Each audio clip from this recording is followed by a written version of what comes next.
tonight we are lucky to have a bunch of people with us that are doing just that thing, and are going to help talk to us about why is the red bandana important as a symbol, and how are they using it in their organizing work today.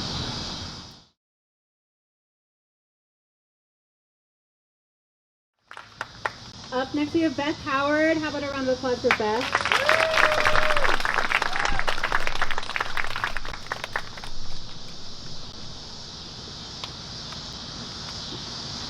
I first heard about Beth during her much more than 15 minutes of internet fame, which we'll get to talk about in a little bit.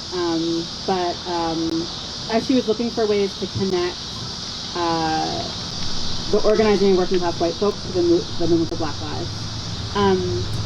Beth Howard is the organizing director for Southern Crossroads, an alliance of membership-based organizations working for collective power and multiracial alliances among poor and working class people in rural communities and small towns across the South and Appalachia. Their strategy is to interrupt the rights-racist divide and conquer tactics by building mutual interest campaigns to strategically organize poor working class white people to see their mutual interest in building class solidarity with people of color instead of white supremacists, billionaires, and corrupt politicians. Beth is from a working class family in rural Eastern Kentucky. I love Eastern Kentucky. She has over 15 years of experience in grassroots community organizing and leadership development. And right now she lives in Lexington. I'll ask you the same question I asked Nicole, which is, tell us a little bit about yourself and also one story of how you and your organization have used the red bandana as a symbol. Yeah.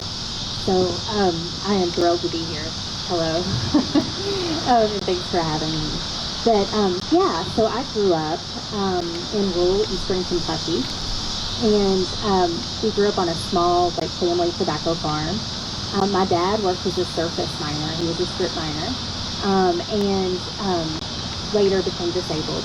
And then my mother worked as a grocery store clerk for decades, and then was later worked in a factory. And so we were a solidly working class family in a working class and poor rural white community. And so everything about the way I grew up and our identity and experiences shapes my organizing today. And so, I always say we had a lot of joy, and there was a lot of love and laughter. My family are amazing storytellers, some of the funniest people I know. And we also had a lot of struggle. Life was really challenging. Things were really hard. We struggled with, addiction, economic struggles, lacking access to health care and mental health care for our family and our community. I could keep going. And, while that's my personal story, that's not a unique story.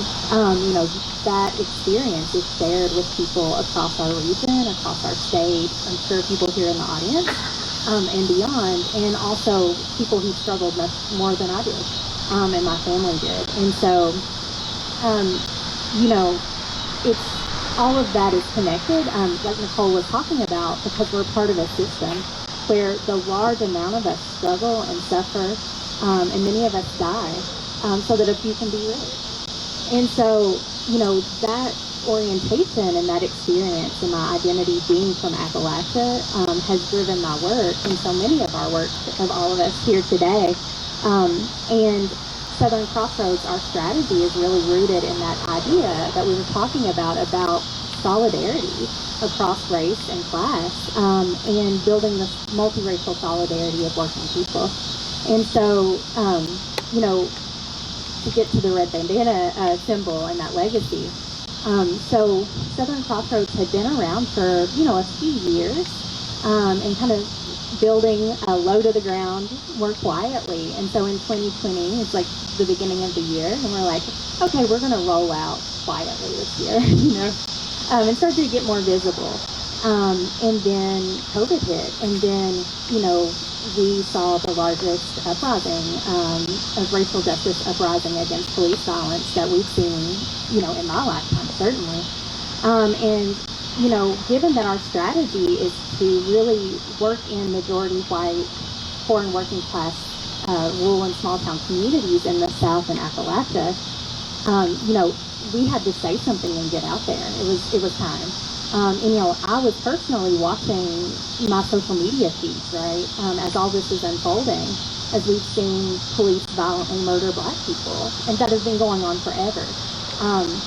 And we're all collectively watching this experience and the uprisings and things I was seeing on my news feed from people I grew up with or from where I'm from, was just this very like pro-police, kind of buying into a lot of the racist narratives that were saying these people are rioting and they're looting, and if you just, comply with police, then you won't get murdered, and it's that kind of stuff that is heartbreaking and enraging. And also, I was sitting there like, wait, y'all, like thinking about my life, and like, when did we like police? I was genuinely like,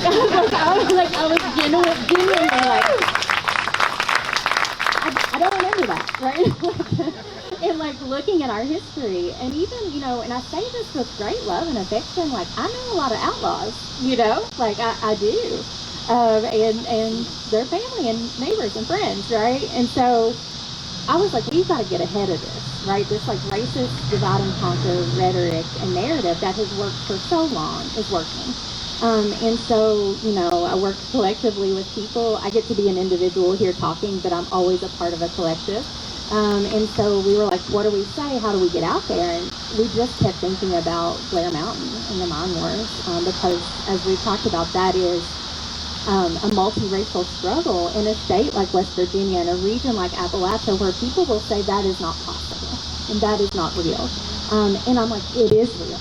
Like, it is who we are. And so, I wrote Rednecks for Black Lives, and we put that out organizationally.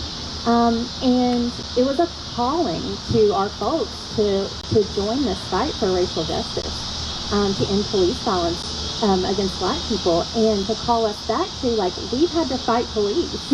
We had to fight bosses. We had to fight coal companies. This is not any different, and we need to be in solidarity. And I call it to myself, and the way I wrote it was really a love letter. Because, so many times we have all experienced, I'm from Eastern Kentucky, you just kind of brace yourself and you tell people where you're from, right? Because they're like, oh, do you have shoes? Do you, can you, just all of these jokes about poverty and about, just classist things, stereotypes that are very harmful. And then largely, I'm a self-proclaimed hillbilly and a redneck. Love that. And I've had those things, hurled at me to degrade me.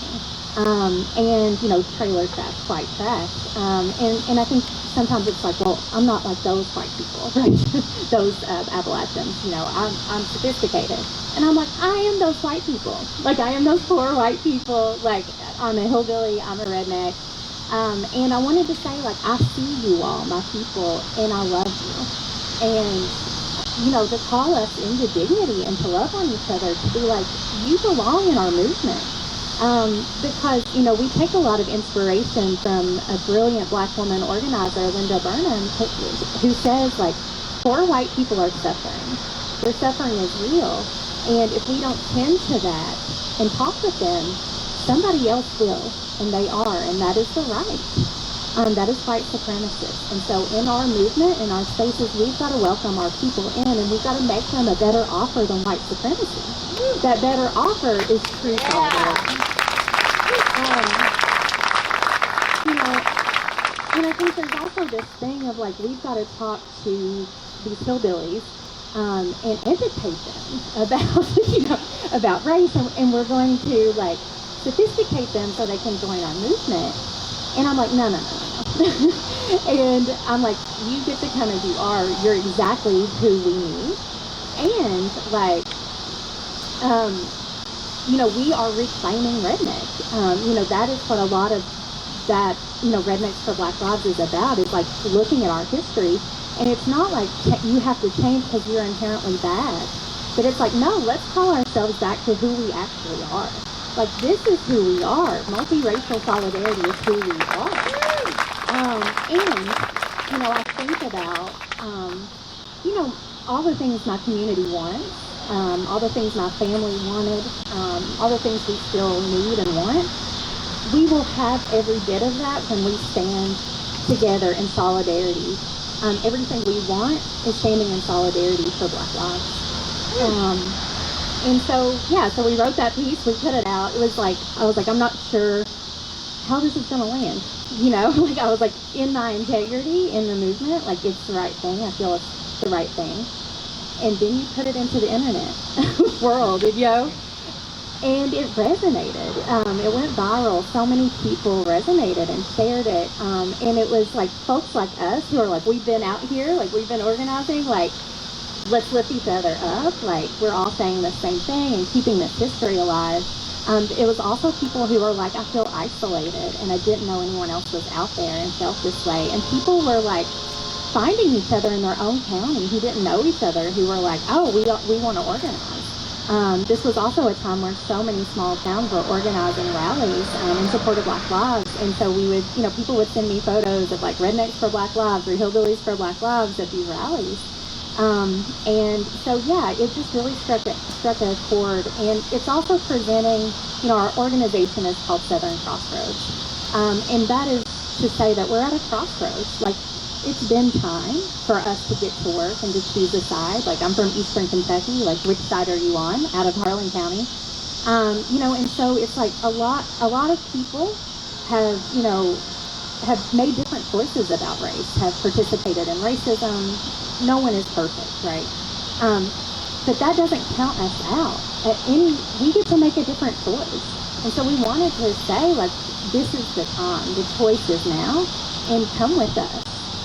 You know, let's join in multiracial solidarity. And, like, we can't wait. So.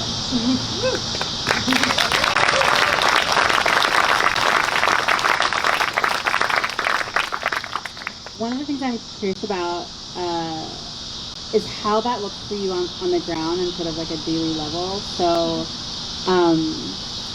one of the things that I know like sharp organizers are always looking for is like, where are campaigns where we can grow, right? Like where are places where like the we that we're talking about can get bigger from? And so I'm curious to hear a couple of examples from you about like, what's an example of a fight or a campaign that exemplified some of the things you're describing? Yeah, so, you know, Southern Crossroads, we have, and we're very interested in building local base building projects. And so we have one of our tenant organizers here tonight, Stephanie Isaac, she's amazing, who helped start our tenant project in Bedford County, Tennessee, in Shelbyville. And so, you know, tenant organizing, we're also now building one in Eastern Kentucky and Rowan County. And so when we think about housing, like everybody wants a home. Everybody needs a home. And we think of this work as like finding mutual interest, poor and working class white people finding mutual interest with Black folks, people of color. And it's like we all need housing. And like we were talking about, so many of us are struggling. There's a very few who have all the money and all the property. And so it's bringing people together around, like, everyone wants a place that's warm, a place that's safe to lay their heads at night, to have dinner and food with their family. And so that is something that people will fight for. And, you know, Stephanie and folks will see in Shelbyville, you know, the landlords there will use divide and conquer racist tactics. They'll tell them that they don't have affordable housing because immigrants have moved in and taken all the housing, right? And so Stephanie and Kelly and Kara and the organizers there are talking to renters, you know, and they're like really teasing this out with them of like, well, is it your immigrant neighbors who are also struggling to pay rent? Or is it your landlord that's calling the shots here, you know? And it's like, we're talking with them and they're having the same experiences, right? And so those are struggles where the most impacted people will fight, and they will fight together and see mutual interest and solidarity. And then, you know, given how many people are impacted by housing and how many people feel that struggle, that's how we grow. I'm curious if there's more to say, but like I want to sort of build on this a little bit more, because I think one of the challenges that we have as organizers is like, I feel this all the time. Like I can have the orientation that I want in my head, like the orientation you're describing, right? And then then like I have to go and like plan what we're going to do for the next month, and like who gets invited to the training, and like who am I going to have one-on-ones with, and sort of where's my attention live. Yeah. And there's some sorting we have to do that's like sort of taking the framework and using it as a compass, but there's like a thing you're actually building. Yeah. And I think one of the ways that we've done that, like the organizations I feel most proud of being a part of have done that in our work, is to check in about like, it's not a, do you have all the right answers? Are you doing it all the right ways test? But it's sort of a test of like, have I seen this person be able to take a risk? Or like, have I seen this person be able to stretch out of a place that they're comfortable, or maybe go towards someone who's different than them? And I'm curious for you, like, how you think about that, like the implementation part of this big picture idea, and like, what are some of the things that are your compass or that you're looking for when you are looking for a person or a campaign to invest in? Yeah, absolutely. And I just want to be like so acknowledged. Like, we get to sit up here and talk about organizing, and organizing is beautiful. It is one of my true loves. It's hard. It is really hard. Like, so it takes a lot of hard work. It's worth it. So I do just want to acknowledge, this is work, and it takes a lot of hours and a lot of effort. But people have asked me, like, if you had advice to people, what would it be about organizing and about doing this type of strategy? How are we making strategy, and how are we making decisions and investing in members and leaders and building up our numbers? And, I think of 4 things, and these are things that I think I learned as when I was learning to organize, and that I think have just been passed on for generations, and that I think aren't new things, but things we've been doing in the South and in Appalachia for a long time. And so it's like, play the hits, so to me, like, one of those things is that the work that we're doing, the campaign that we have, is multiracial solidarity opposed to racism. Just like we've raised here, like, if we're doing any campaign, it's one that we can bring people together on, and that we're not going to sell each other out. That we're very clear that, like, everything depends on our solidarity. And then that also kind of what we talked about, that we are building and investing in the most impacted people, the people who need to be at the table, who aren't often the people who are going to opt into the meeting, but they're the ones who got to go knock on their door and find them, and to bring them in, and to really uplift the fact that they are the most brilliant strategists that we'll have, and they have the most fight in them. And then I think third, I'm just like, go talk to people. Nicole was saying that you got to talk to people. And so I'm like, knock on a lot of doors. And, we're in COVID, so it's like, do that safely. But knock on a lot of doors. I have a friend who's a union organizer, and she was talking with me lately, and she said, where did you get this, like, orientation from? Like, was your dad in a union? And I said, no, I was a child in the 80s, like, the unions were broken down where I was at. And I was like, but if he was at a union line, he would have been a union man. And she was like, well, so he was unorganized. And that really hit me, because I was like, yeah, my family was unorganized. No one knocked on their door yet, And I'm like, there are so many people waiting on us to knock on their door. Like, let's go find them. And finally, I think we always, like I said, people will always say, like, don't invest in West Virginia. Don't invest in Kentucky. Don't invest in Appalachia or the South. You're throwing your money away. You're throwing your resources away. They're never going to move. And, all of the things they like to say about us to degrade us. And I think it's the exact opposite. I think, like, the history that we're celebrating, the stories we're hearing on this panel, like, this shows that we are actually exactly the right people.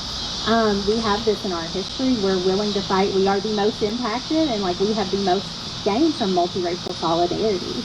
And so, to me, I'm like, we have to do what people will tell us is impossible.